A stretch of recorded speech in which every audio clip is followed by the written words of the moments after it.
नमस्कार, मी तुमची होस्ट प्रियांका आणि पियू द स्टोरी टेलर या यूट्यूब चॅनलवर तुमच्या सर्वांचं मी मनापासून स्वागत करते. खरं तर बिझनेस छोटा असू दे किंवा मोठा असू दे, त्याला योग्य प्लॅटफॉर्म मिळणं, त्याला योग्य पुश मिळणं किंवा त्याबद्दल योग्य मार्गदर्शन मिळणं खूप महत्त्वाचं असतं.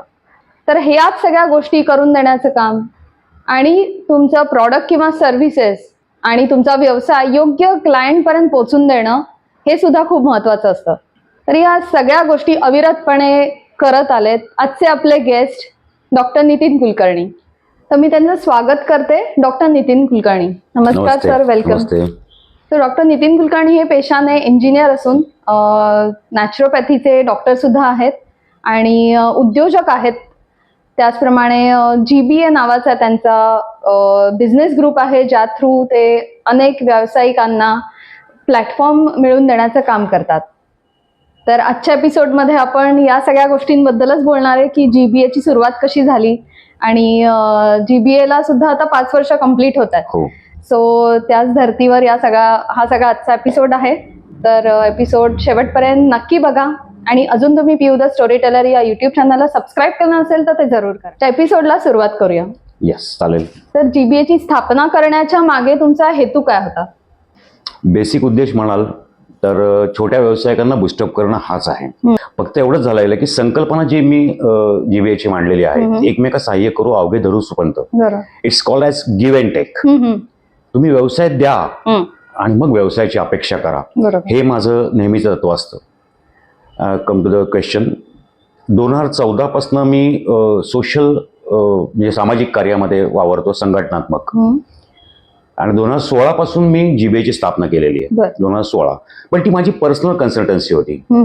आता असं झालं गेलं की जेव्हा करोनाचा काळ चालू झाला 2020ला, तेव्हा छोट्या व्यावसायिकांचे तसं म्हणलं तर खूप हाल चालू झाले.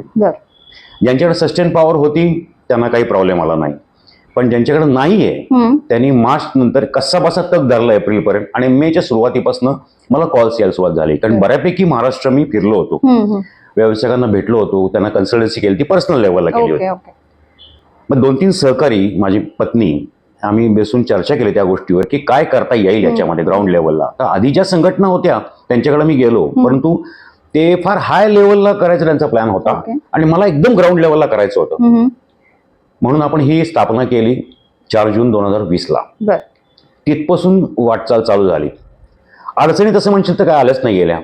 कारण काय की मी कोणाला नाही का सतरंजी घालून इन्व्हाइट केले असं झालं नाहीये. मी कार्य करत राहिलो आणि लोक मिळत राहिली मला. सगळ्यात पहिलं काम मी काय केलं तर मला सक्रिय कार्यकर्ते हवे होते, जे निस्पृहतेनी निरपेक्षतेनी कार्य करतील, आणि ते मला मिळाल्यानंतर मी जिंकलो होतो तिथंच. मग हळूहळू संख्या वाढत गेली. FBची संख्या पण आता 2600च्या पुढे आहे आणि व्हॉट्सअपची संख्या 2 ग्रुप्स आपले आहेत ते म्हणून 650च्या आसपास आहे. ज्यांना इच्छा आहे की आपल्याला काही गोष्ट करता येईल त्यांनाच मी घेतो. मी असं कुठलाही इन्व्हाइट करून तुम्ही या आतमध्ये किंवा संख्या वाढवायची मला असं मी कधीच केलेलं नाहीये. हा पहिला मुद्दा. मी प्रत्येकाशी बोलतो की, आणि दुसरी गोष्ट मी त्यांना बुस्टअप करू शकतोय की नाही हाही महत्वाचा पार्ट असतो. तो झाल्याशिवाय नाही पुढं हालचाल करत मी. एखादी व्यक्ती वाटली गेल्या गरज नाहीये तर मी त्यांना विचारतो ऍज अ डोनर म्हणून तुम्ही याल का? डोनर म्हणजे पैशात्मक नाही, तुम्ही व्यवसाय द्या, यांना गरज आहे त्यांना. त्याकरता मी पहिले सुरुवातीला कार्य केलं. पहिले 100-200 व्हायला वेळ लागला नाही. हुरूपाने जे मला ओळखतात, ओळखीच्या जीवावर म्हणून आले गेले. जो पहिल्या, दुसऱ्या, तिसऱ्या 3 वर्षापर्यंतचा काळ जो होता, खडतर नाही म्हणता येणार, पण संख्या वाढलीच नाही गेली. आले ते फक्त ओळखीचे होते, असे बाकीचे नाही, कोणी नाही, बाकीचे असे कोणी अनोळखी नाही आले. मग आपण जे उपक्रम तयार केले वर्षभराचे, बेसिक माझा भर असतो ऍसिम्युलेशनवर, समक्ष भेटीगाठींवर. दर महिन्याला इंटरनल स्पर्धा घेतली जाते. काही ना काही स्पर्धात्मक एकमेकाला भेटा. दर महिन्याला आपण मीटिंग घेतो. उपक्रम नसेल त्यावेळेला नुसतीच मीटिंग घेतो. हे असं करत करत वर्षभराचे असतात. म्हणजे जानेवारी मकर संक्रांत असेल, फेब्रुवारी मार्चला आपलं एक्झिबिशन असतं, एप्रिल एक नुसती मीटिंग असती, मे महिन्यामध्ये क्रिकेट असतो. मी डिटेल्स सांगतोच आहे. क्रिकेटची स्पर्धा आपण घेतो. जून जुलै थोडासा स्लॅक ठेवलाय का की शाळा कॉलेज चालू होतात, बरोबर. पावसा सीझन असतो म्हणून थोडंसं स्लॅक ठेवलेलं आहे. ऑगस्ट पासून परत स्पर्धा चालू होतात. अरे वा. सप्टेंबरला आपण परत एक्झिबिशन घेतो. ही एक्झिबिशन मोठ्या प्रमाणावरची बोलते. अच्छा. सगळ्यात मोठा जो वर्षभराचा असतो इव्हेंट तो म्हणजे दिवाळी फराळ पॅकेज. तो आपण घेतो ऑक्टोबर नोव्हेंबरच्या आसपास. बरं. तत्पूर्वी पण एक एक्झिबिशन घेतलं जातं. अच्छा. यावर्षी पण आहे. ओके. त्याच्यानंतर काय करतो आपण, बॅडमिंटन स्पर्धा असते शेवटची डिसेंबरला. कोणतरी मोठा व्यक्ती आपण बोलवतो, त्याच्या हस्ते आपण फेब्रुवारीमध्ये बक्षीस समारंभ करतो पुढच्या वर्षीच्या. बरं. म्हणजे काय झालं की वर्षाला आपण 2 वेळाला आपण संमेलन पण अरेंज करतो. अरे वा. कारण मिटिंगला येऊ शकतं अशातला भाग नाही. पुण्याच्या बाहेरचे पण खूप सारे हो. सभासद बरेच आहेत आहेत. आपल्याकडं. दुसरी महत्वाची गोष्ट काय केलेली की खूपशा लोकांना म्हणजे तुमच्याकडे सुप्त गुण असतात काही ना काही, साहित्यिक असतील, कला किंवा गायकी मधले असतील, यांना एक प्लॅटफॉर्म मिळून दिला. तर वर्षाला आपण 2 वार्षिक संमेलनं घेतो की जेणेकरून ती लोक सगळी सभासद एकत्र येतील, एकमेकाच्या ओळखी वाढतील. ओळखी वाढले की सहवास वाढतो, सहवास वाढला की विश्वास वाढतो, व्यवसाय वृद्धी ऑटोमॅटिक होती. जोपर्यंत तुमचा विश्वास बसत नाही ना, त्या व्यक्तीला तुम्ही समक्ष भेटत नाही, तोपर्यंत अजिबात व्यवसाय वृद्धी होत नाही. नुसत्या व्हॉट्सअपवर पोस्ट टाकून, FB वर पोस्ट टाकून अजिबात होत नाही. आजकाल तर सोशल मीडिया तुमचं भरपूर वाढलेलं आहे. ब्रँडिंग म्हणा, बूम मध्ये आहे. प्रत्येकाने त्यात भाग घ्यावा, कारण जी नवीन नवीन टेक्नॉलॉजी आहे ती तुम्ही इनोव्हेशन करत राहावं. ह्या संपूर्ण वर्षभरामध्ये एक गोष्ट असते की मी कंटिन्यू छडी घेऊन बसलेलो असतो व्हॉट्सअप ग्रुपवर, की तुमचं चुकलं की तिथं शिक्षा देतो, इमिजिएट सांगतो. 2-3 प्रकार असे असतात ना की मार्गदर्शन करण्याचे प्रकार पण असतात की थोडासा कडक शिक्षक आहे असं माझ्याबद्दल बोलण्यात येतं. पण त्यात फायदा तुमचा आहे ना. माझ्या बोलण्याच्या शब्द न बघता भावना बघा, हेच मी प्रत्येकाला सांगतो. अशा टाईपने प्रत्येकाचा उत्कर्ष कसा होईल याच्याशी मतलब मी ठेवलेला आहे. मला 24 आवर्स माझा फोन चालू असतो. कुणी लोक केव्हाही फोन करतात की सर ही अडचण आहे. त्याच्या पुढची गोष्ट आपण असा विचार केला की म्हणजे हे वर्षभराचे तुकडे सांगितले तुम्हाला मी सगळे. महत्वाचं एक केलेलं आहे की प्रत्येक छोट्या व्यावसायिकाला, मी छोटा व्यावसायिक हा मानबिंदू धरलेला आहे, ज्या अडचणी आहेत त्या फुलफिल करण्याचा प्रयत्न केलेला आहे. ओके. उदाहरणार्थ की एक्झिबिशनला एक 5,000 रुपये तुम्ही पटकन 2 दिवसाचे द्यायचे, हे प्रत्येकाला शक्य होत नाही. मग त्यांच्याकरता मी एक जीमार्ट नावाचं आउटलेट तयार करून दिलेलं आहे, जिथं जीबीएचीच लोक ठेवतील आणि अतिशय अत्यल्प दरात. त्यातनं जीबीए मी एंडला पण तेच सांगेन, जीबीएतनं कुठलाच पैसा कमवत नाही, ना नफा ना तोटा. जीबीएला याचं काही नाही. जे कोण असतील त्यांनी डिवाइड करून घ्यायचं, रेंट डिवाइड करून घ्यायचं आणि आपापली चालवायचं. पब्लिसिटी प्रत्येकाने करायची, जीबीए पण करतीच आहे. अरे वा. म्हणजे हा एक आयटम. दुसरा एक छोट्या व्यवसायाला अडणारी गोष्ट म्हणजे भांडवल खूप वेळा अडतं. तर तुझं स्टार्ट विथ मी काय केलं की मी ऍज अ बिझनेसमन आहे, छोटी मोठी 10, 20, 25 हजारापर्यंत रक्कम मी स्वतःहून दिलेली उसने. मग नंतर काय केलं विचार 3ऱ्या वर्षीपासून की तुम्हीच एक भिशी कशी म्हणतो आपण तशी चालू करा. फक्त भिशी स्वरूप वेगळं ठेवलंय मी की ज्याला चिठ्ठीमध्ये ज्याला लागेल ह्याच्यापेक्षा ज्याला गरज आहे त्याला आपण देऊ. म्हणजे आपण ती बचत योजना शब्द टाकलाय त्याच्यामध्ये, भिशी नाही. भिशी हा वेगळा, चिठ्ठी मिळेल त्याला पडू शकतात. याचा फायदा खूप सभासदांना मिळतो. खूप छान. त्यांचं ते नाही का इन्स्टॉलमेंट सारखे मला परत पैसे आणून देतात मला, म्हणजे जीबीएला. असे 20-25 लोक आहेत त्या बचत योजनेमध्ये. म्हणजे जेवढं एक एक उपक्रम मी ऍड करत जातोय त्याच्यामध्ये विचारपूर्वक की हे ह्याची गरज आहे. याच्या मागचा असाही आहे की जेव्हा मी 1993ला रजिस्ट्रेशन घेऊन जेव्हा पहिला व्यवसाय चालू केला, म्हणजे 89ला मी पहिलं बिल टाकलंय, व्यावसायिक बिल. पण 93 जेव्हा रजिस्ट्रेशन घेऊन चालू केलं तेव्हा मला ज्या अडचणी आल्या, मी एक मध्यमवर्गीय कुटुंब शिकत गेलात आणि या सगळ्या गोष्टी आता तुम्ही इम्प्लिमेंट करताय. अगदी इम्प्लिमेंट करण्याचा प्रयत्न चालू आहे. मी असं म्हणत नाही की पूर्ण सक्सेस झालेला आहे, पण आता असं झालं गेलं की लोकांचा ओघ वाढलाय. कारण बघताना हे बघतात की जे काही डिक्लेअर केलं, जे आपण राजकारणाशी संबंध नाहीये, पण जे जाहीरनामा केला होता त्यावेळेला 2020ला की हे उपक्रम मला करायचे आहेत, आणि मला सांगायला अतिशय आनंद वाटतो की सगळे उपक्रम अव्याहतपणे चालू आहेत. हा, तुम्ही व्यवसाय किती लोकांना वर्षभरात दिला, किती रुपयाचा दिला, आणि सगळ्यात जास्त ज्यांनी व्यवसाय दिलेला आहे त्याला जीबीए आयकॉन म्हणून ट्रॉफी दिली जाते. अरे वा.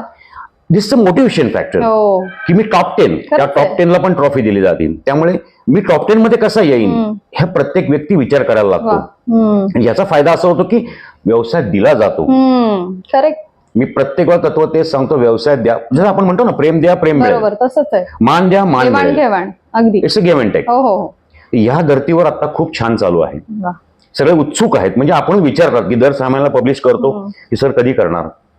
माझ्या बिझनेसच्या व्यापामधनं मी ती लॅपटॉपला रोजचं फीड करत असतो. ओके. पण आता पहिले 6 महिन्याची नुकतंच होईल सगळे. याचे मोटिवेशन फॅक्टर खूप चांगला नाही मिळतो. खरंच छान आहे आणि त्या निमित्ताने ना स्वतः काहीतरी पुढे होऊन करायची एक मोटिवेशन मिळतं आणि या सगळ्या चढाओढ चालू होते एक प्रकारची, आणि हेल्दी वेनी, आणि ते अगदी हेल्दी वेने. म्हणजे आणि पॉईंट्स देण्याचा अधिकार माझ्याकडेच आहे आणि मी बारीक पण मी तुम्ही रिप्लाय जरी दिला एखादा चांगला पॉझिटिव्ह रिप्लाय की ही मला खूप चिवडा आवडला समजा, तरी मी ते नोट डाऊन करतो. माझ्याकडे लॅपटॉपला एक पॉईंट दिला जातो, एक्स पॉईंट. छोट्या छोट्या गोष्टी हे सगळ्यांना माहिती आहे, त्यामुळे ते उत्स्फूर्तपणे रिप्लाय देणं यालाही महत्व असतं. नुकतंच रोटरीनी मला एक मोठा इव्हेंट ऑर्गनाईज करण्याची हे दिली, आज्ञा दिली आणि गणेश कला क्रीडामध्ये मी केलं, दिव्यांगांचा मेळावा केला. बरोबर. त्यांना जे काही असेल त्यांना गिफ्ट करायचं असेल ते रोटरीनी केलं, पण ऑर्गनाईज करण्याचं काम सगळं मी केलं. तेव्हा जीबीएची माहिती तिथल्या प्रेसिडेंट्स लोकांना कळली. ओके. आणि त्यांनी मला बोलताना, त्यांनी स्टेजवरनं जीबीए बद्दल बोलताना जे उद्गार काढले ते खूप मस्त होते. की जीबीए हे गेले 5 वर्षापासून उद्योजकता विकास अभियान चालवते आणि एक सर्वगुण संपन्न हे नेटवर्किंग आहे, संघटना आहे. या सगळ्यांनी लाभ घ्या. दिव्यांगांना सुद्धा मी आता सहकार्य करतो, फक्त जीबीए मध्ये घेतलेलं नाही, कारण मी विदाऊट रजिस्ट्रेशन फी त्यांना फ्री ऑफ कॉस्ट सहकार्य करतोय. फारच छान. आत्ता त्याच्या पाठोपाठ आता म्हणजे निस्पृहतेने जे काही कार्य करतोय जीबीएचं, त्याकरता महाराष्ट्र एक्सलन्स अवॉर्ड तो 2025 करताही मला आता नुकताच रिसेंटली मिळाला. अशा तऱ्हेने वाटचाल चालू आहे. मस्तच, फारच छान. आणि तुमच्यासारखे अशी आणखी सहकारी मिळत गेले तसं आणखी वाढत चाललंय. आणि आता जीबीए मध्ये आपल्या या सगळ्या व्यावसायिकांसाठी कुठल्या कुठल्या सेवा उपलब्ध आहेत? बेसिकली अशी गोष्ट होती ना की परत मगाचाच पॉईंट काढतो की छोटे व्यावसायिक ज्यांना अवेअरनेस नाहीये सोशल मीडियाचा म्हणायचा, त्यांना पोस्ट कशी तयार करायची, फ्लायर कसा तयार करायचा हे सुद्धा माहित नाही. ज्यांना अगदी परवडतंय ते त्या म्हणजे आर्टिस्ट कडनं करून घेतात, ज्यांना नाही त्यांना मी स्वतः फ्लायर करून देतो. अरे वा. त्यांची पोस्ट एडिट करून मी देतो फ्री ऑफ कॉस्ट. मी कुठलाही पैसा चार्ज करत बसत नाही. मग कशी आयक्विक होईल पोस्ट, म्हणजे हा बेसिक पॉईंट सांगतोय. इथून सुरुवात होती माझी. मग व्हॉट्सअपवर कशी पोस्ट टाकायची, किती वेळा टाकायची, स्टेटसला कसं ठेवायची, किंवा एफबीला कधी टाकायची. एफबीचे पण आपले 2 ग्रुप्स आहेत, व्हॉट्सअपचे 3 ग्रुप्स आहेत. आपण ते फॉरवर्ड कसे करायचे, परिपूर्ण पोस्ट कशी असली पाहिजे ह्याच्यावर माझा खूप भर असतो. म्हणजे हे अगदी बारीक बारीक पॉईंट पासून मी शिकवतो त्यांना. म्हणजे आपण शिकवणं म्हणण्यापेक्षा मार्गदर्शन करतो. आणि आता इम्प्लिमेंटेशन ते करायला लागले सगळे. आता ह्या जर सेवा म्हणल्या गेल्या तर यांचा प्रत्येक मिटिंगला अगदी पहिल्या वर्षीपासनं मी असाच हॉल किंवा चूज करतो की तिथे एक 10 टेबल ठेवलेले असतात. फ्री ऑफ कॉस्ट तुमच्या प्रॉडक्टचा डिस्प्ले आणि विक्री करू शकता. ओके. किती छान ना. म्हणजे मीटिंगला येताना सुद्धा it's exhibition type, small exhibition. जे हॉल मला काही सहकारी फ्रीमध्ये देतात तेव्हा मी मीटिंगला चार्ज करत नाही, फ्री ऑफ कॉस्ट. कारण पैसे कमवणं हा जर उद्देश असता तर मी आज कुठे गेलो असतो आणि मग आपली संख्या पण कुठे गेली असती. हजारो लाखो संख्या गेले 5 वर्षामध्ये. पण नाही, आपण अजून सीमित होतो, अजून 1000च्या आसपासच आहोत. तेच, आणि मी समाधानी आहे. तुम्ही प्रत्येकाने प्रत्येक उपक्रमात भाग घ्या. एक, तुम्ही प्रत्यक्ष भाग घेतलात, तुमची पब्लिसिटी होईल, तुमची व्यवसाय वृद्धी होईल. काही नाही झालं तर तुम्ही पटावर राहाल. ही व्यक्ती अशी दिसते, अशी बोलते, हे तरी पाहिजे. मी शक्यतो प्रत्येक सक्रिय कार्यकर्ता जो निस्पृहतेने दुसऱ्या करता कार्य करतो आहे तो स्टेजवर असतो. कुठल्या ना कुठल्या कारणास्तव त्याला स्टेजवर मी आणतो. याचं कारण असं आहे की आज माझ्या वतीने ते तुमचं करतायत. अगदी प्रत्येक वेळा मलाच कॉल केला पाहिजे असं नाही. आमचे 18 लोक आहेत, तुम्ही कोणालाही कॉल करा. माझे इतकंच ते सहकार्य करतील असेच मी चूज केलेले आहेत, त्यांचा स्पार्क बघून. म्हणजे हा महत्वाचा मुद्दा त्याच्यामधला आहे. चांगली माणसं मिळणं पण खूप महत्वाचं आहे. खूप महत्वाचं. देवाची कृपा आहे ती. परत गिव्ह अँड टेक. मी आजपर्यंत सगळ्यांनी चांगलं वागलं असेल म्हणून मला बहुतेक सक्रिय कार्य निस्पृहतेने मिळालेत. म्हणजे अगदी खूप छान कार्य करतात आणि त्यांच्या जीवावरच हे जीबीए चालू आहे. फारच छान, मस्त. तर जसं तुम्ही पहिल्यांदा सांगितलं की जीबीएचं वर्षभर काही ना काहीतरी प्रोग्राम्स चालू असतात. तर स्पोर्ट्स म्हणा किंवा सांस्कृतिक म्हणा किंवा साहित्यिक म्हणा, तर या तिन्ही मंचावर तुम्ही आपल्या सगळ्या ग्रुप मेंबर्सना पुढे आणता आणि त्यांना वाव देता. तर या सगळ्याबद्दल काय सांगणार? आता हे ऑफ द वे गोष्टी आहेत, म्हणजे हे व्यवसाय सोडून येत. पण मी आधीच सांगितलं ना की सर्वगुण संपन्न हा विकास करायचा असेल तर जीबीए मध्ये यायचं. खूप वेळा काय होतं तुम्हाला की एखादी ऑर्डर जाती, आपण कोटेशन भरतो आणि ऑर्डर जाते आणि नाराज होतो आपण. मग त्या दिवसावर परिणाम होतो, बरोबर. चिडचिड होऊ शकते, दुसऱ्या दिवसावर परिणाम होऊ शकतो. मग माझं म्हणणं असं की तुम्ही स्पोर्ट्समध्ये असाल तेव्हा ती हारजीत आहे ना तुमची, त्याचा संबंध कुठेतरी व्यवसायाशी लावा. बरोबर. तेवढ्याकरता ती बॅडमिंटन स्पर्धा घेतलेली आहे. अच्छा. हारा ना, हौशी आहे ती, हौशी स्पर्धा आहे. मी काही ब्रँडेड कोणी त्याच्यामध्ये घेत नाही. हा एक प्रकार झाला. दुसरा काय की तुमची एकी पाहिजे, मला संघटनात्मक पाहिजे. संघटनात्मक कार्य कसं केलं जातं एकी जीवन, त्या दृष्टिकोनातून मी मुद्दाहून क्रिकेट स्पर्धा भरवतो. सांघिक खेळ कसा केला जातो, जे हौशी कलाकार आहेत की काही कुठल्याही कारणास्तव तुम्हाला लहानपणी म्हणा तुम्हाला तो प्लॅटफॉर्म मिळालेला नाहीये, असं गृहीत धरा. गाण्याकरता, नाटकाकरता, अभिनयाकरता, मिमिक्री करता तो प्लॅटफॉर्म इथं तुम्हाला उपलब्ध आहे. बरं, तुम्ही कुठल्याही गोष्टीमधलं सांगाल तर मी त्यांच्याकडनं गाणं तयार करून घेतो. त्याच्या आधी व्यवस्थित प्रॅक्टिस चालते आमची. अप टू द मार्क गाणं तयार झाल्यानंतर ते स्टेजवर येतं. अरे वा. आता हे हौशी कलाकार घेऊन आता सगळे गेले 5 वर्षापासून अप टू द मार्क येत चाललेले आहेत. मी असं म्हणत नाही 100% ओके आहेत म्हणून, 99% पर्यंत आलेले आहेत. तर आता मी कमर्शियल लेवलला उतरवणार आहे. कमर्शियल लेवलला भरतनाट्य मंदिर म्हणा, टिळक स्मारक मंदिर म्हणा, या सगळ्यांना घेऊन तिथे पोहोचणार आहे. अरे वा, मस्त. सगळे एक थीम निवडणार आणि त्यानुसार सगळ्यांकडनं गाणी तयार करून घेणार. बहुतेक डिसेंबरला पहिला प्रोग्राम आपला स्टेजवर येईल. Very good. मग हे करण्यामागचा उद्देश असा की तुम्ही व्यवसाय तर 365 दिवस 24 तास करताच ना, कारण नोकरी आपण 8 तास धरतो आणि बिझनेस पण हा 24 आवर्स ड्युटी असते. मग तुम्हाला विरंगुळा क्षण कुठे मिळणार? अगदी. मग नुसतेच विरंगुळा क्षण बघण्यापेक्षा, कुठेतरी पिक्चर जात बसण्यापेक्षा तुमच्यातले कलागुण जे आहेत ते कसे बाहेर येतील याचा विचार करतो. मी रजिस्ट्रेशन फॉर्म भरून देताना त्यात विचारतो की तुमच्याकडे अदर काही ऍक्टिव्हिटीज कलागुण तुमचे आहेत का, की ते पिकअप करायला मिळतात. बरोबर. जवळपास 25 गायिका आपल्याकडे आलेले आहेत हौशी. त्यातल्या 2-3 अशा आहेत की ते क्लासेस पण घेतात. मग त्यांच्यावर जबाबदारी मी टाकणार, तुम्ही त्यांना शिकवा. बरोबर. सी सेकंड लाईन तयार केली गेली पाहिजे. तर तुम्ही सगळ्याच गोष्टी जर मी प्रत्येक वेळा बघत बसतो मुश्किल जाईल. बऱ्यापैकी आता 5 वर्षामध्ये मी सॅटिस्फाईड जे शब्द वापरलं, प्रत्येक इव्हेंटची सेकंड लाईन माझी तयार आहे. अरे वा. म्हणजे मी इथं नाहीये, मी लक्ष नाही घातलं तर कुठली गोष्ट अडेल अशातला कुठलाच भाग नाही. सांगायला आता अभिमान वाटतो की आता एक्झिबिशन 2-3 ऑगस्टला आहे. मी कुठलाही न बघता हा संपूर्ण इव्हेंट माझ्या सक्रिय कार्यकर्त्यांनी सगळे स्टॉल बुकिंग करून घेतले. फ्लायर त्यांचं त्यांनी केलं, ऍडव्हर्टाईज त्यांची त्यांनी केली. ही खूप मोठी अचिव्हमेंट आहे. सेम थिंग आपण वर्षभरात काय करतो की जे काय 150 ऑथराइज जे आहेत मेंबर्स, यांची नाव, त्यांचे कॉन्टॅक्ट नंबर आणि ते काय करतात एक शॉर्ट मध्ये अशी आपण डिरेक्टरी पब्लिश करत असतो दरवर्षी. एक स्मरणिका आपण दरवर्षी काढतो की मागच्या वर्षी इव्हेंट्स कुठले कुठले झाले. नवीन मेंबरला माहिती होणं आवश्यक पडतं तेवढ्या करता. आणि त्याच्या पाठीमागे येलो पेजेस जे आहे डिरेक्टरी ते आपण घेतो फ्री ऑफ कॉस्ट. त्यानिमित्ताने त्यांची ती आणि आपण फ्री वाटतं नाही फ्री वाटतो ते वर्षभर. नंतर क्रिकेट स्पर्धा असो, एक्झिबिशन असो, आपण प्रत्येकाला स्मरणिका देऊन टाकतो की हे पब्लिसिटी आपण इनडायरेक्टली करतो. दुसरी गोष्ट की तुमच्याकडे लेखन कला आहे, साहित्यिक आहात तुम्ही, आपल्या स्मरणिकेत लेख द्या ना. मग दरवर्षीच्या स्मरणिकेचे आम्ही एक थीम तयार करतो. यावेळीची थीम आपली ग्रोथ. आता ग्रोथ मधून सुद्धा बाहेरचे पण आलेत खूप छान लेख, व्यावसायिकांचे मोठ्या आणि आपल्यातले पण लोकांचे आलेले. मग आज लेखन कला पण त्यांची जागृत होतीये. मला आणखी एक सांगायला अभिमान वाटेल की पहिल्या वर्षी हे जेव्हा प्रसंग आला गेला की मीच गायक, मीच अँकर आणि मीच संस्थापक, असं होऊ नये म्हणून मी स्पार्क बघितले 2-3 त्यांना ठाकून टुकून आपण म्हणूया शब्द साध्या भाषेमध्ये, त्यांना अँकरिंगला तयार केलं. अरे वा. आज अशी कंडिशन आहे की ती व्यक्ती आपलं तर ऑर्केस्ट्राचं अँकरिंग करतेच करते, शिवाय तिला तो एक प्रोफेशन तयार झालं तिचं, ती बाहेरचे प्रोग्राम करते. आणि अशी जर अचिव्हमेंट काढली गेली जीबीएची तर खूप मोठी निघेल. पर्सनल लेवलला पण तुमची ग्रोथ होत राहते. हो. आता हे सगळं वेगळं झालं.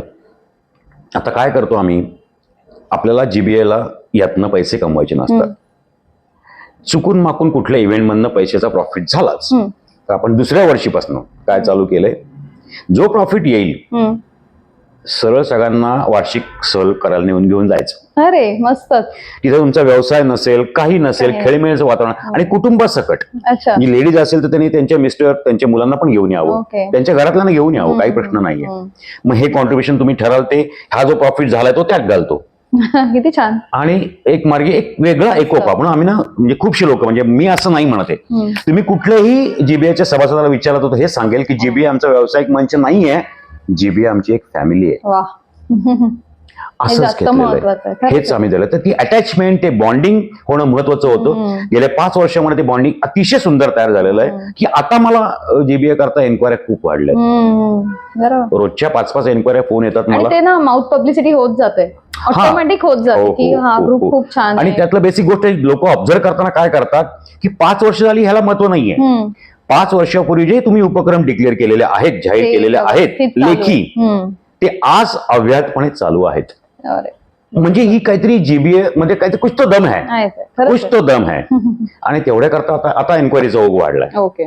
आता आम्ही थोडंसं सभासद वाढीवर लक्ष देतोय. इतके दिवस कधीच लक्ष दिलं नाही. ओके. उपक्रम इव्हेंट चांगले होणे, पहिली गोष्ट होणे, अतिशय सुंदर होणे, हा पहिला ठेवला उद्देश गेले 5 वर्षाचा. आणि आता असं डोळ्यासमोर ठेवलं की आता सभासद आणखी वाढू दे, बरोबर. तेवढाच व्यवसाय वृद्धी सगळ्यांचीच वाढेल. अगदी अगदी. जसं तुम्ही म्हटलात की आता जीबीए ला 5 वर्ष पूर्ण होतात, तर त्या गेल्या 5 वर्षात तुम्हाला काय काय चॅलेंजेस येत गेले आणि त्यातून तुम्ही कसं बाहेर आलात, आणि पहिलं वर्ष ते आत्ताचं वर्ष यात तुम्हाला काय डिफरन्स जाणवतो? सुरुवातीला जेव्हा एक जीबी आपण स्थापन केली ना, तेव्हा आपल्याच इतर संघटनांनी थोडासा विरोध दर्शवला. बर. काही लोकांचं म्हणणं असं होतं की आली एक आणखी एक संघटना, आधीच पहिलीला पासली पडल्यात, ती आणखी एक आली. मी शांत राहिलो, कोणाला उत्तर द्यायचं नाही, आपण आपल्या कार्यातून उत्तर द्यायचं. बरोबर. त्यामुळे संख्याबळ वाढायला पण थोडासा वेळ लागला. कारण लोकांचा अप्रोच जो होता की अरे काय वेगळं तुम्ही करताय, तुम्ही वेगळं काय करताय, दर महिन्याची मीटिंग बाकी पण ठिकाणी चालतात, इकडे चालतंय. हो. एक वार्षिक संमेलन तर त्यांच्याकडे पण चालतं, तुमचं वेगळं काय?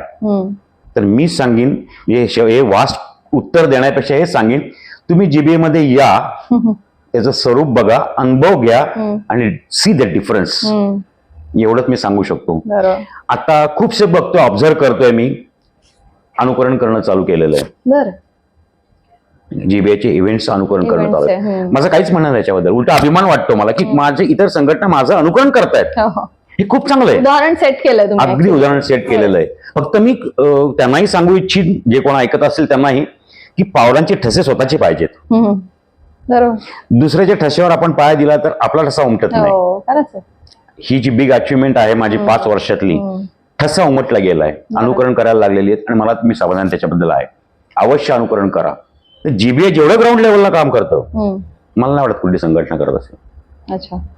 जीबीए जेवढे उपक्रम आता वर्षभरात चालवतो, मला नाही वाटत कुठली संघटना चालवू शकेल. दिस इज द बिग अचिव्हमेंट. खरंच आहे. दिस इज द बिग अचिव्हमेंट की आज एकुलती एक संघटना आहे, युट्यूब चॅनल आहे, एफबी पेज आहे, 2 एफबी ग्रुप्स आहेत, व्हॉट्सअप ग्रुप्स आहेत. हे सगळं करणारी एकुलती एक संघटना आहे. आणि हे सगळं अव्याहत चालू आहे. असं नाही की एखादा उपक्रम चालू केलाय, स्वतःच युट्यूब चॅनल आहे. युट्यूब चॅनल प्रत्येक मीटिंग टाकले जाते. तुम्ही जीबीए टाकून बघा, ग्रोवेल टाकून बघा, तुम्हाला लक्षात येईल. एफबी पेज आहे. मग हे सगळं चालू आहे ना अव्याहतपणे.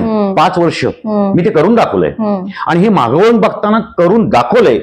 C, you call it as ego,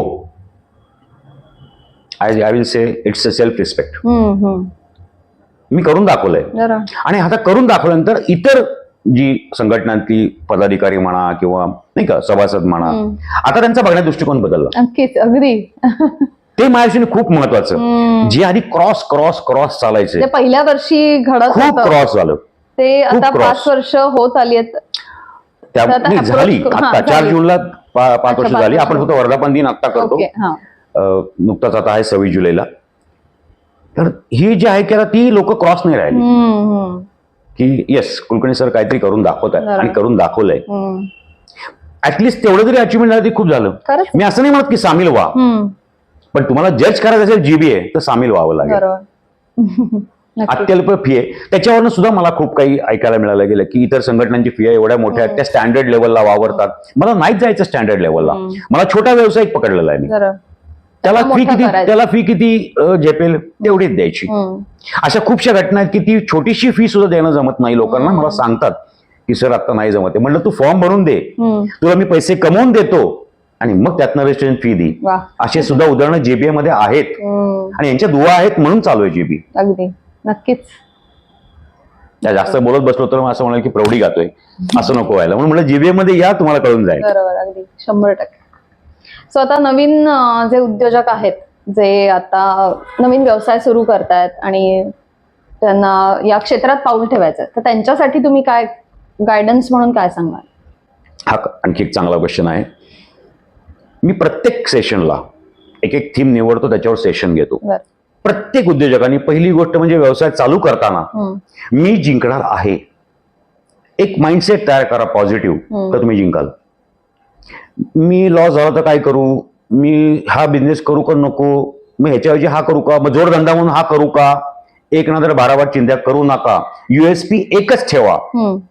तो सेट झाल्यानंतर दुसऱ्या बिझनेसचा विचार करा.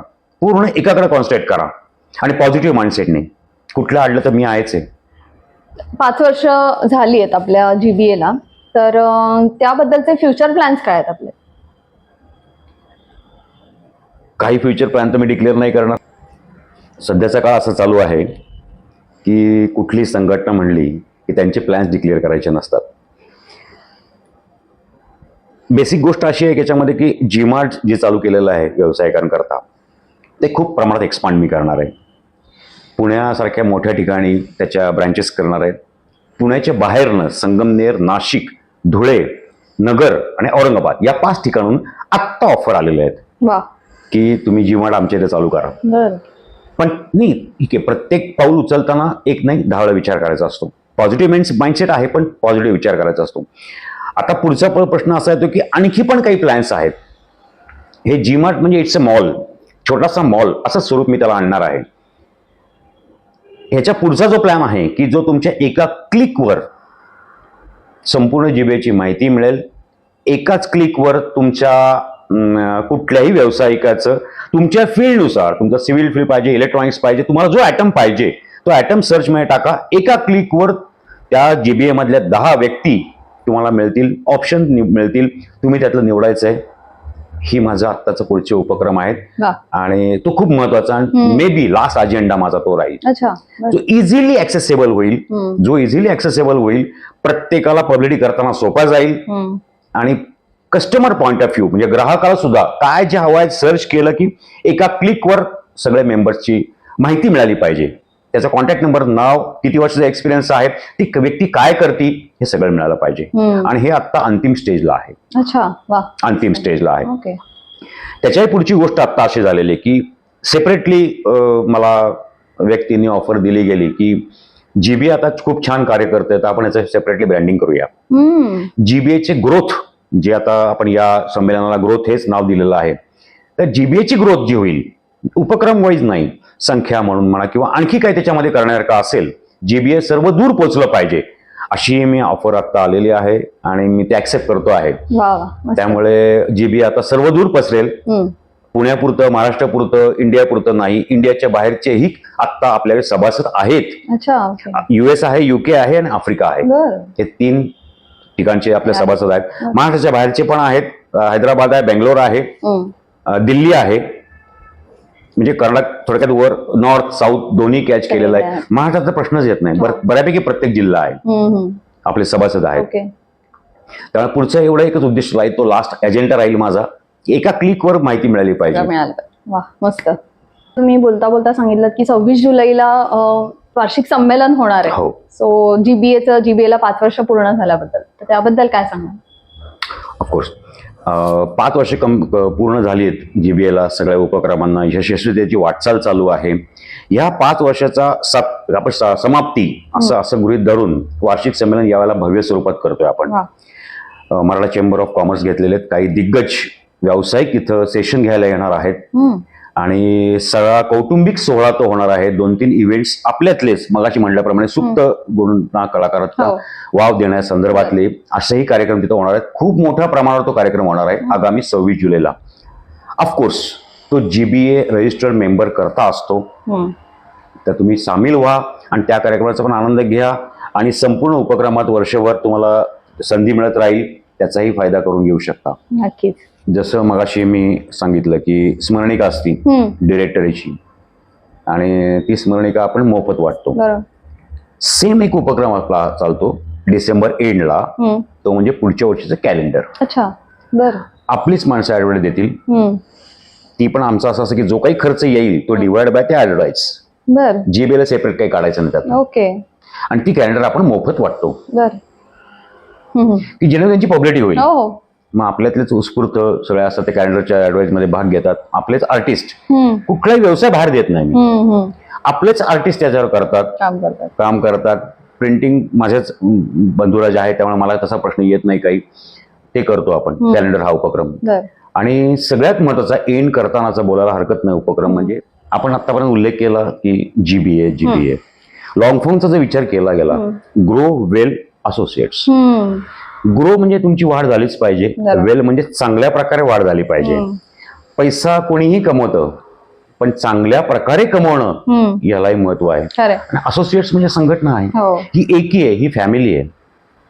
तेव्हा नावातच सगळं दडलेलं आहे. मस्त. आपण जेव्हा एकमेका सहाय्य करू म्हणतो तेव्हा आपल्याला सामाजिक ऋण हे पण फेडावं लागतं. हो तो खारीचा वाटा उचलण्याचा प्रयत्न माझा नेहमीच असतो. हम्म, वर्षभरामध्ये आपण कपडे दान, धान्यदान करतो. मी आव्हान करतो लोकांना, जीबीएचच ते आणून देतात कपडे, ते गोळा करायचं काम सगळं आपलेच मेंबर करतात. गाठोडे बनवायचं काम आपलेच मेंबर करतात. आणि 3 संस्था आहेत, त्या संस्थांना आपण सहकार्य करतो कंटिन्यू. आज बहुतेक 5वं वर्ष आहे, 4थं वर्ष आहे, कारण पण दुसऱ्या वर्षी उपक्रम हा चालू केला होता. एक दिव्यांग संस्था आहे, एक वृद्धाश्रम आहे आणि एक ब्लाइंड स्कूल आहे. या तिघांना आपण अव्याहतपणे गेले 4 वर्ष कपडे दान, धान्यदान करतो. आणि हे प्रत्येकाला मी सांगतो की आपण जे कमवतो त्यातला काही वाटा तुम्ही समाजाकरता घ्या. सामाजिक ऋण फेडण्याचा खारीचा वाटा उचला. वा फारच छान. म्हणजे एक सामाजिक बांधिलकी सुद्धा या परीने अगदी. जोपली जाते हो, सगळ्यांच्याकडून. हो. आणि एक समाधान पण मिळतं की एक अगदी, काहीतरी अगदी, करतोय अगदी, आपण अगदी. दुसऱ्या. आणि थोडीशी एक मेंटॅलिटी तयार होती तयार आपण दुसऱ्याकरता काहीतरी करतोय, हेही महत्वाचं. अगदी. नुसताच पैसा कमवायचा आहे. हो. आणि करोनाने आपल्याला शिकवलेलं आहे, अगदी. पैसा आज येतं उद्या नाही. आपण आहोत आज येतं उद्या नाही. अगदी. पण हे जे पुण्य कमवलं डेफिनेटली तो बसलेला आहे. म्हणजे अध्यात्माचा विषय नको व्यावसायिक मंचावर, हो.